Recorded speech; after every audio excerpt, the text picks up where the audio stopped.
केवल 3 दिन ऐसे रहेंगे, 3 बार ऐसे रहेंगे, 3 तिथियां ऐसी रहेंगी, 3 समय ऐसा रहेगा जिस समय पर तेरे द्वारा निर्मित शूल को भी शिव धारण करेगा और जगत का कल्याण करेगा। 3 दिन, 3 तिथियां, 3 बार, 3 नक्षत्र, 3 घड़ी, 3 पल।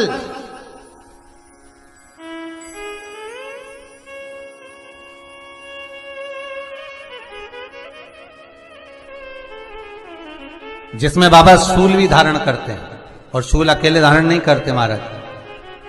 जो धतूरा होता है ना, दर्शन करें धतूरे के, कांटे कांटे सा होता है धतूरा, तो वो धतूरे के साथ में बाबा शूल धारण करते हैं, बेलपत्री के शूल को। ये बहुत बहुत आनंदमय कथा है महाराज जी।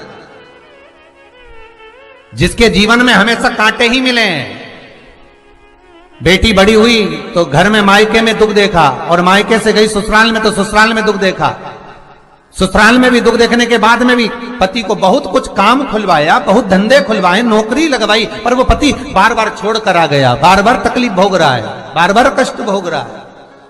फिर थोड़े दिन काम करता है, थोड़े दिन छूट जाता है, फिर व्यापार में बढ़ता है, फिर छूट जाता है, फिर कोई दुकान खुलवाई, थोड़े दिन अच्छी चली, फिर वापस वहीं घर पर आकर बैठ गया। अर्थात उसके जीवन में वो शूलता चल रही है। तो बाबा देवाधिदेव महादेव कहते हैं, ये 3 घड़ी, 3 पल, 3 नक्षत्र, 3 समय, 3 दिन में जो शूल मुझे समर्पित करता है, उसके जीवन से मैं शूल हटा देता हूं। वो 3 दिन लिखे स्कंद पुराण।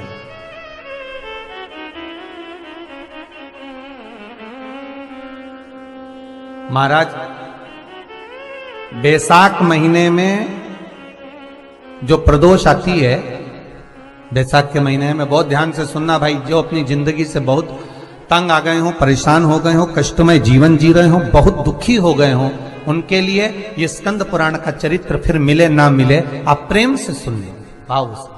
पहला, बैसाख महीने की प्रदोष, चाहे वो शनिचरी प्रदोष हो, चाहे रविवार की हो, सोमवार की हो, मंगल की हो, बुधवार की हो, गुरुवार की हो, शुक्रवार की हो, शनिवार की हो, कोई भी वार की हो, पर बैसाख महीने की प्रदोष, प्रदोष काल में शाम का समय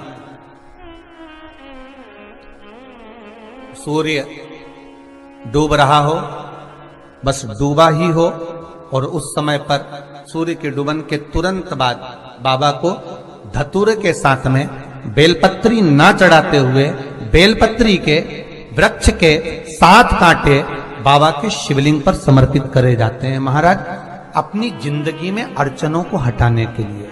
फिर आप जिस व्यापार में उतरे, जिस व्यवसाय में उतरे, जिस नौकरी में उतरे, आप दिल से करें, आपको तरक्की मिलेगी। आप हार नहीं सकते, नीचे नहीं आ सकते, उन्नति पर ही चढ़ेंगे। एक वैशाख मास की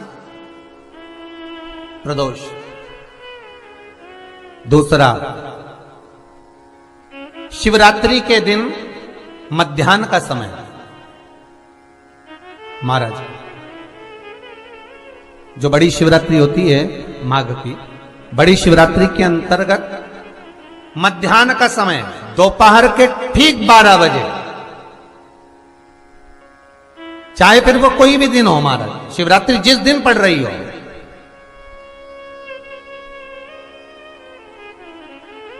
उस दिन भी धतूरे के साथ बाबा को 7 कांटे बेलपत्री के वृक्ष के समर्पित होते हैं महाराज। इसमें आप ये वाले जो कांटे हैं, जो शिवरात्रि के दोपहर 12 बजे वाले हैं, अगर कोई मदिरा पीने वाला हो, व्यसन में डूबने वाला हो, कोई जुआ खेलने वाला हो, कोई गलत वैश्यावृत्ति करने वाला, या अपने मार्ग से विचलित कोई व्यक्ति है, उसके लिए भी ये कांटे बहुत काम आते हैं महाराज। दूसरा, पार्वती, तेरे द्वारा तेरे नयन अश्रु से जो प्रगटा हुआ बेल का वृक्ष है, द्वितीय शूल मैं वहां धारण करता हूं, तृतीय शूल, तीसरा शूल जो वर्णन करा गया महाराज, भगवान श्रावण के महीने में जो भी दूसरा सोमवार पड़े, जो भी पड़े, श्रावण के महीने का दूसरा सोमवार। आप सबको पहले भी श्रावण के महीने में जो कथा कही उसका व्याख्यान वर्णन करा कि श्रावण का महीने का महत्व क्या है, वो भी आपको ऑनलाइन कथा में आप लोग सुन चुके हैं, लाइव कथा में श्रावण का पूरा महत्व बताया था कि श्रावण के महीने में शंकर भगवान को पूरा लेखा जोखा का भार प्रदान किया गया था। दूसरा सोमवार, श्रावण के महीने का जो दूसरा सोमवार होता है, उस दूसरे सोमवार में रात्रि के समय पर, अर्थात शास्त्र अब घड़ी और पल का स्मरण करेंगे तो रात्रि के बजेंगे 10 से 12 बजे, मारे 10 से 12 के बीच में धतूरे के साथ बाबा को शूल समर्पित होता है महाराज। ये भी हमारी बाधाओं को, हमारी तकलीफों को, व्यापार व्यवसाय के लिए, नौकरी सर्विस के लिए, बहुत सारे एग्जाम में आप बैठ लिए, गवर्नमेंट एग्जाम के लिए बैठ लिए, नहीं हो रहा, ये 3 बार मेरे शंकर को बेलपत्री के वृक्ष के शूल समर्पित होते हैं, उसका आनंद पाएं। महापुराण की कथा कहती है, स्कंद पुराण की कथा कहती है, जिस समय पर वैशाख के महीने की सुंदर अमावस्या का दिन था, उस दिन माता पार्वती शंकर भगवान के लिए जब पकवान बनाने के लिए बैठी, कुछ नहीं मिला, तब माता पार्वती ने 3 अनाज को लिया, एक चना, दूसरा गेहूं और तीसरा जो, इन तीनों को भींग रहे थे उसको लेकर आए गंगा जी में से, उसको सेक कर माता ने अंगीठी पर और उसका जो सत्तू बनाकर शिव को दिया। शंकर भगवान ने कह दिया, सुन पार्वती, ये सत्तू नहीं, ये मेरी औषधि है, बैसाख के महीने में जो खाएगा वो जिंदगी भर रोएगा नहीं, शरीर से स्वस्थ। मरने के 47वें दिन, 47 डेज, 47वें दिन किस चीज का दान तुम्हारे सामने आता है? मरने के 47वें दिन, 10 दिन तक तो जीवात्मा घर की अटारी पे रहती, मरने के बाद 12वें के दिन चली जाती है। उसके बाद में जब 47वां दिन आता है तो 47वें दिन जीवात्मा को क्या दान करा जाता है?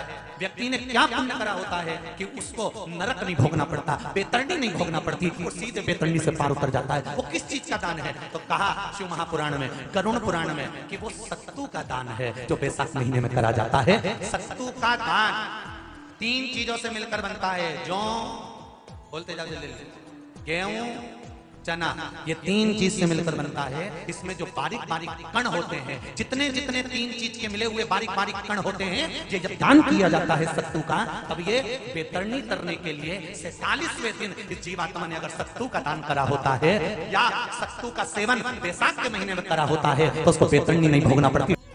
सत्तू 12 महीने खाओ मत खाओ। कौन सा महीना? बैसाख के महीने में सत्तू जरूर।